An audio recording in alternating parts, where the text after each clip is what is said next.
What's going on, fellow YouTubers? Just thought I'd give you an update of two new additions I have in my tank. And as you can see, one that's swimming by here, coming from left to right, is my brand new copper band butterfly. He just came out of quarantine, he or she, not sure what it is. I haven't stuck my thumb up its butt to find out what it is, but I suppose that's how you can sex them. He came out of quarantine and had been in there for a good month, and now he's in the tank. He's been in there approximately about a week and a half, and I basically waited a while before I did a video because I wanted to monitor him and see how he's doing. He's doing great.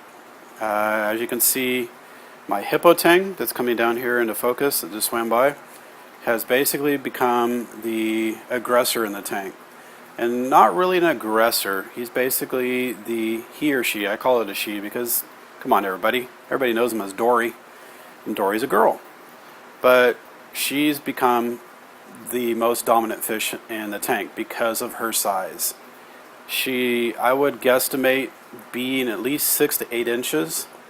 I came across this deal at one of my local fish stores and couldn't pass it up. The hippo tang, as you see it, is the girth on it. Basically, she's really not fat, but she's good and healthy.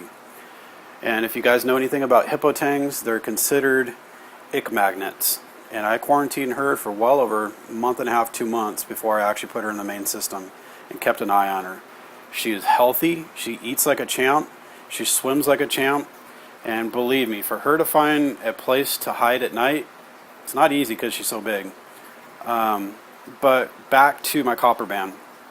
One of the main concerns I had with the copper band was the simple fact that my purple tang used to pick on the one I had before. Basically picked on it and killed it. I chose a larger copper band because it's a lot bigger than the purple tang, and I figured it would be a good size comparison where it wouldn't pick on it because it's simply larger, and it is not, the purple tang is not the aggressor in the tank anymore. Now the hippo tang is. So she kind of keeps everybody in check, and he's been leaving the copper band alone. And as you can see, this fish swims back and forth, back and forth. It's like, really? Is this a treadmill for you? But it's actually good. It means that she's healthy and she's doing good, and I'm very pleased.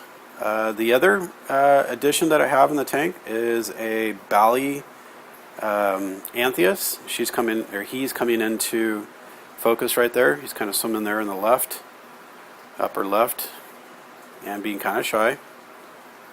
But it's a bit bigger than my Maldive Anthias is. It doesn't have the orange halo around its eyes like the Maldives. Their fins have a little bit more purple in them than the other ones do. Let's see if we can kind of turn the camera towards them so we can see what's going on. And they're doing good. I was a little bit worried about the Anthiases.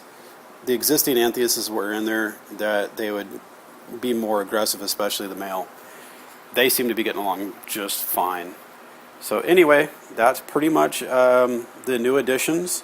As you can see, there's all kinds of new, a couple new pieces of acro, and there's right down in the center there.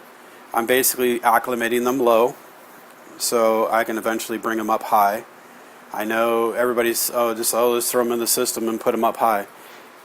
Big mistake. If you guys do not acclimate them accordingly and go from a low portion of the tank up to the upper portion, you will end up bleaching them. Because when you bring them from your local fish store, granted maybe they were under higher light and everything else, your system is entirely different than the one that's in the store, and it's always a good idea to acclimate them in a lower portion of your tank and slowly bring them up. It's worked for me. I have not had anything really bleach out other than tissue disease, and that's kind of a gamble of something that you get with your corals. So anyway, that's pretty much it, guys.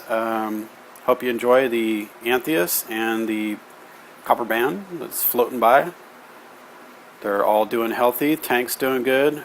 Just trying to maintain the levels because things are, now that I've got so much SBS, things are sucking down everything.